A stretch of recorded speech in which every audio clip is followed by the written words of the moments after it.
National Herald కేసులో Congress అగ్రనేతలు Sonia Gandhi, Rahul గాంధీలపై ED chargesheet దాఖలు చేయడాన్ని నిరసిస్తూ అస్సాం శ్రేణులు రోడ్డెక్కాయి.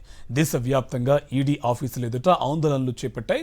ఢిల్లీలో ఈడీ ఆఫీసు ముట్టడికి యత్నించిన కాంగ్రెస్ శ్రేణులను పోలీసులు అడ్డుకున్నారు. ఆందోళనకారులను అదుపులోకి తీసుకుని స్టేషన్కు తరలించారు. కాంగ్రెస్ ఆందోళనల నేపథ్యంలో ఢిల్లీలో భద్రతను కట్టుదిట్టం చేసిన పోలీసులు ఏఐసీసీ కేంద్ర కార్యాలయం వద్ద భారీగా బలగాలను మోహరించారు. నేషనల్ హెరాల్డ్ కేసులో నిన్న ఛార్జిషీట్ దాఖలు చేసిన ఈడీ సోనియా గాంధీని A1గా, రాహుల్ను A2గా చేర్చింది. కాంగ్రెస్ నేతలు శామ్ పిట్రోడా, అలాగే సుమన్ దుబే తదితరులను కూడా ఈ కేసులో నిందితులుగా పేర్కొంది.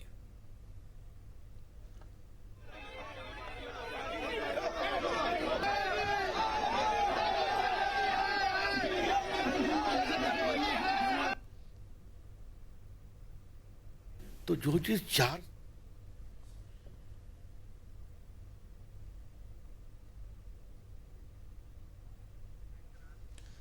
నేషనల్ హెరాల్డ్ కేసులో చట్టం తన పని తాను చేసుకుపోతుందన్నారు బీజేపీ సీనియర్ నేత, కేంద్ర మాజీ మంత్రి రవిశంకర్ ప్రసాద్.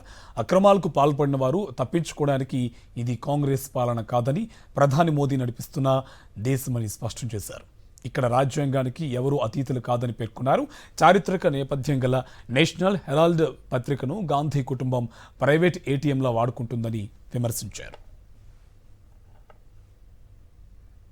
तो जो चीज 4 साल से चल रही है, जिसमें आप संतोषजनक जवाब नहीं दे पाए, जहां कानून अपना काम कर रहा है, वहां पर कर रहे हैं वेंडेटा और उनके जो मेंबरान पार्लियामेंट हैं, देश के नामी गिरामी वकील, वो भी इसको अजीब प्रकार की बेबुनियाद तर्के दे रहे हैं.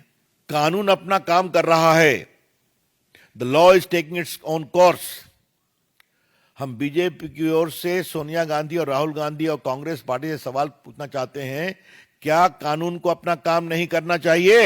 क्या हजारों करोड़ की संपत्ति पर अगर आपने गलत तरीके से, गैर कानूनी तरीके से षड्यंत्र करके कब्जा कर लिया, तो क्या इस पर चुप रहना चाहिए?